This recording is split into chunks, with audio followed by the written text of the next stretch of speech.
Hey guys, welcome back to my channel where I teach you to learn how to cope and remind you that you are not alone. In today's video we are going to be talking about what I like to call supporter fatigue or burnout. If you want to know more about what this is and how to counteract it, then keep watching.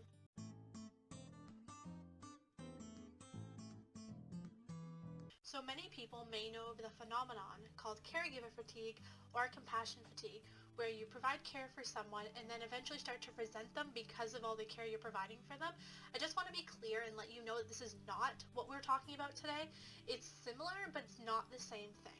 So supporter fatigue is very commonly experienced in people known as empaths.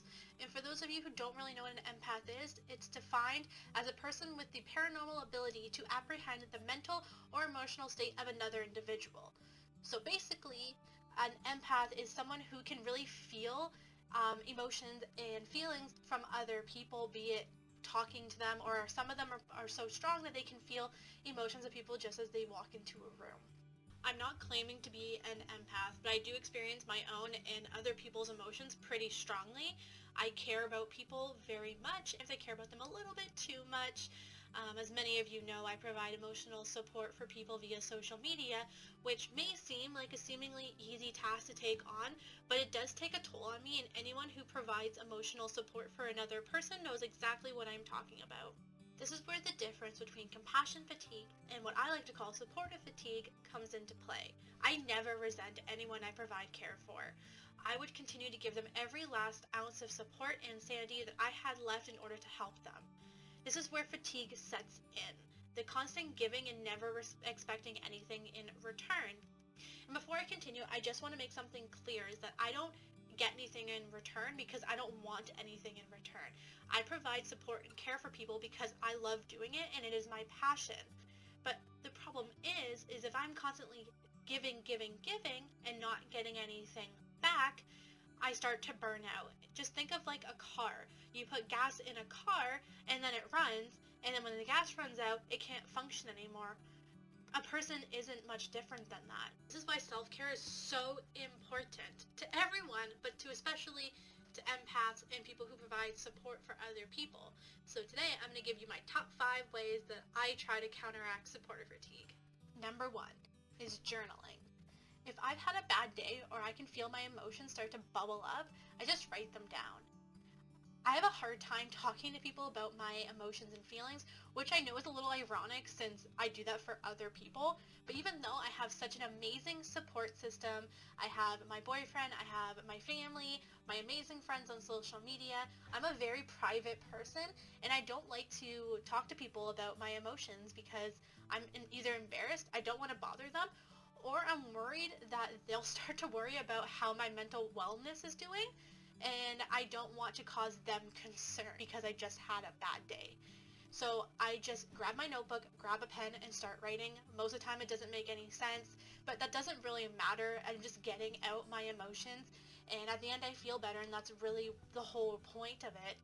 So I made a more in-depth video about journaling last week, so I will tag it up here as well as put it in the description box and comment section below if you need some ideas on how to get started or ideas about what to talk about in your journal.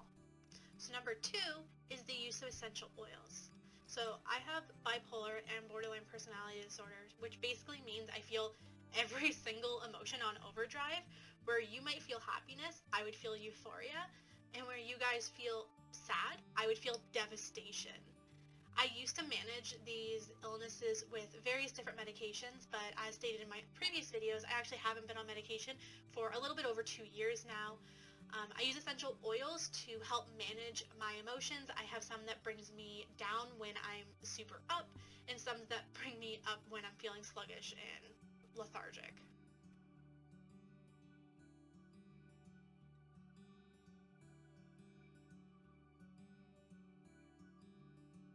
Number 3 is meditation.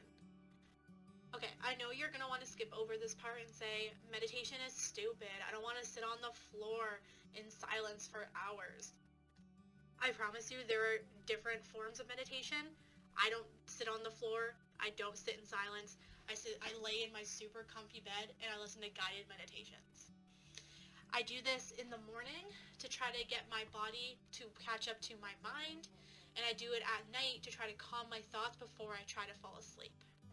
So number 4 is taking care of your physical health. I know you might be sitting there and being like, well, duh, but it doesn't always come to mind. I spend a lot of my time helping people on social media, which means I spend the vast majority of my days sitting in this chair at my computer. I lose hours, and going to the gym and cooking myself a meal just seems to slip my mind. It is just so much easier to order myself a pizza. But I promise you, taking care of your physical wellness will help with your energy levels and give you the energy that you need to support other people. Now, I'm not telling you to go to the gym for 5 hours a day and only eat greens and protein, but maybe just be conscious about what you're consuming, and every hour or so getting out of your chair, walking around your house or your office or wherever it is you work, just try to get the blood pumping, and I promise you'll see an elevation in your energy levels. So last but not least is number 5, take time away. I struggle really bad with this one because I want to help people when they need help, and I don't want to turn them away, be like, sorry, business hours are over, come again tomorrow. I feel like it's selfish, but it isn't selfish. Self-care is not selfish, it is essential, okay? So there are 2 different ways that you can set time boundaries. The first way is you can have certain times of day that you provide care for. So this is like office hours. You provide the care during that time, and then after that, that's it. You then take care of yourself or focus on another task. The second way is to have a certain amount of hours, a day or a week that you'll provide support. So say you support 3 hours a day. You support it for your 3 hours, then that's it. The next day you support again for 3 hours. That way you're still giving yourself time to support throughout the day, but you're also giving yourself time to take care of yourself. I'm going to give you guys a little bit of a bonus tip here and suggest that if you're in the field of support, to try to find other people who support in similar circumstances, or find a group to help you. You guys can meet up weekly, or you could just be there for each other, but either way, having someone to support you is essential and super important to help with your well-being. I decided to make this video because I was talking to one of the amazing people that I met through Twitter and realized that this is something that a lot of us experience and don't realize until it's far too late. Maybe you provide support and care for a relative. Maybe you're the friend that all your other friends come to complain about things. It doesn't matter how you support, as long as you remember you need to support yourself as well. Self-care is crucial. It is what keeps us in tip-top condition so we can get through the things we need to get through in a day. It is essential, so please, please remember that. But there you have it. Those are my 5 ways that I try to counteract supporter fatigue. I will be making videos on most of these points about how I use them or do them. So if you want to make sure not to miss those, please consider hitting that subscribe button and the bell so you get notified. And if you like this video, please consider giving it a thumbs up and leaving a comment below. I really appreciate it. Thank you so much for watching today. And until next time, remember to be kind to others, but most importantly, be kind to yourself. Bye now.